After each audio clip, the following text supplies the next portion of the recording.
नमस्कार, मैं रीमा प्रसाद। प्रशांत किशोर और प्रियंका गांधी की मुलाकात फिलहाल सियासी गलियारे में चर्चा का विषय बना हुआ है। दोनों ही राजनेताओं की तकरीबन 2 घंटे की मुलाकात, और इस मुलाकात के बारे में जब आप कांग्रेस पार्टी से लेकर प्रशांत किशोर की जनसुराग से पूछने जाइएगा तो दोनों ही इस मुलाकात को औपचारिक मुलाकात मान रहे हैं।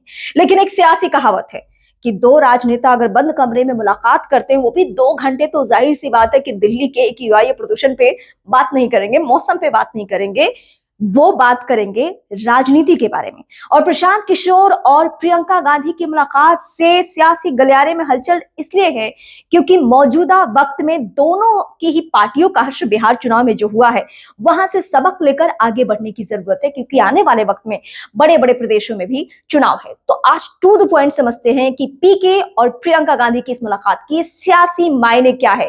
क्या कांग्रेस पार्टी और प्रशांत किशोर के बीच में कुछ पक रहा है? क्या आने वाले दिनों में हमें कुछ नया देखने को मिल सकता है?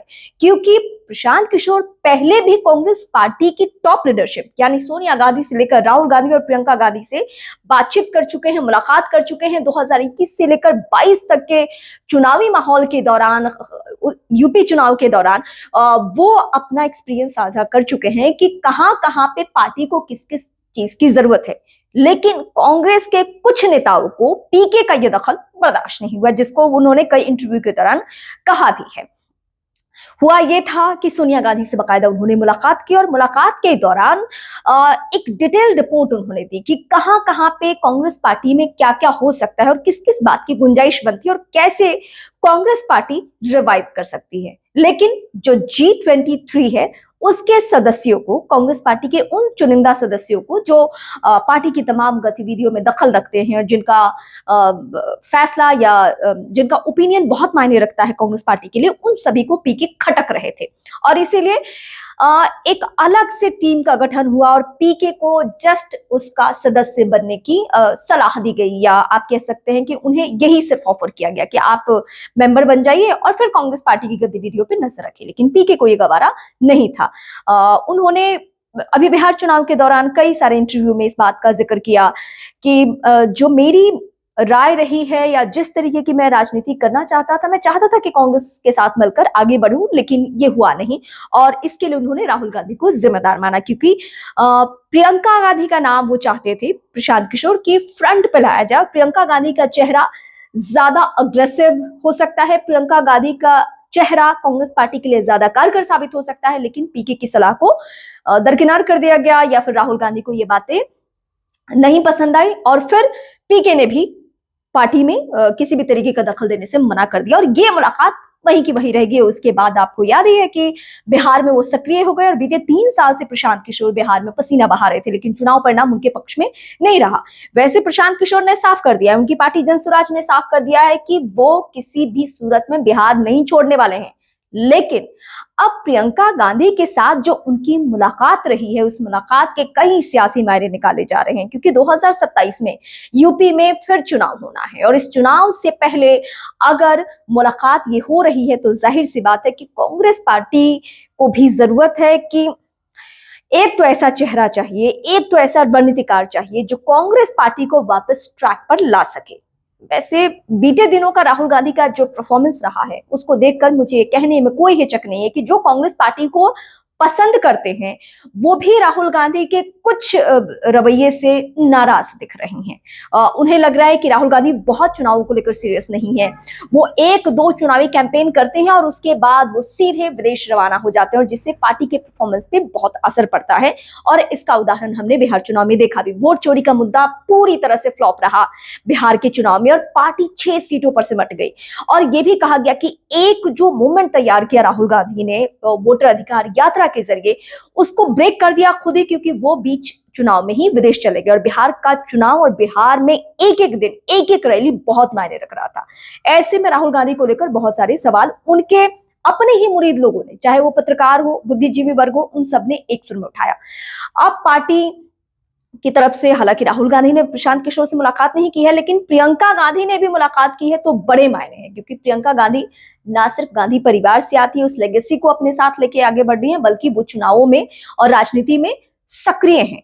अगर वो प्रशांत किशोर से मुलाकात कर रही हैं और पार्टी में आने वाले दिनों में कोई चेंजेस आपको नजर आए, तो जाहिर सी बात है कि आप समझ सकते हैं कि कांग्रेस पार्टी और प्रशांत किशोर की पार्टी यानी जन स्वराज में कुछ तालमेल की गुंजाइश बन रही है।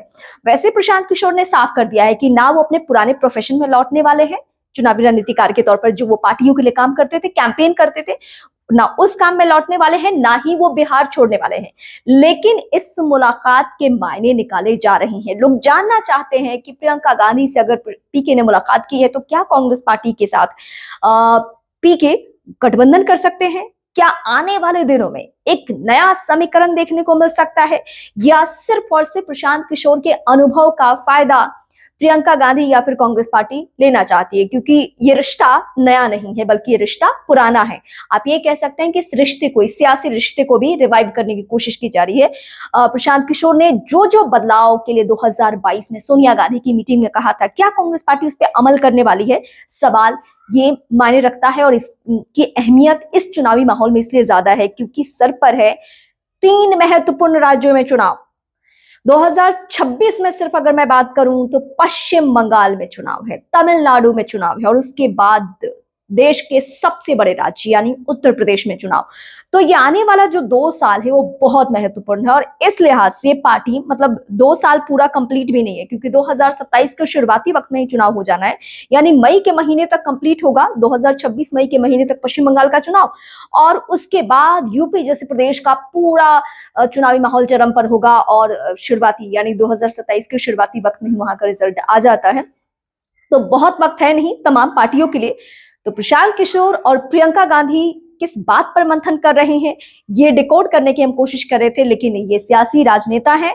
आने वाले दिनों में खुलकर बातें होंगी कि पीके ने जो ये मुलाकात की है उसका ग्राउंड पर क्या असर दिख रहा है। वैसे प्रियंका गांधी की क्या राहुल गांधी सुनने वाले हैं?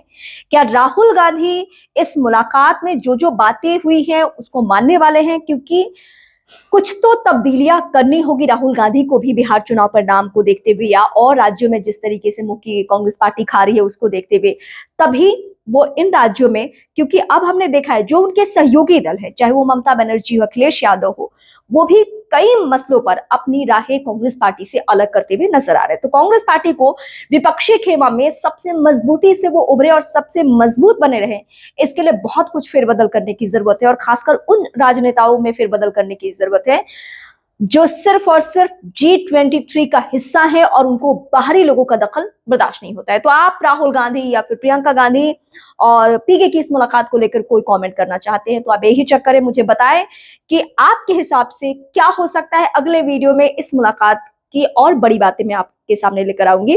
रीमा प्रसाद चैनल को आप जरूर सब्सक्राइब करें, कमेंट जरूर करें और इसके अलावा मेरे साथ आप फेसबुक, इंस्टा और ट्विटर पर जरूर जुड़ सकते हैं क्योंकि इन सारे प्लेटफॉर्म्स पे मैं सक्रिय हूं।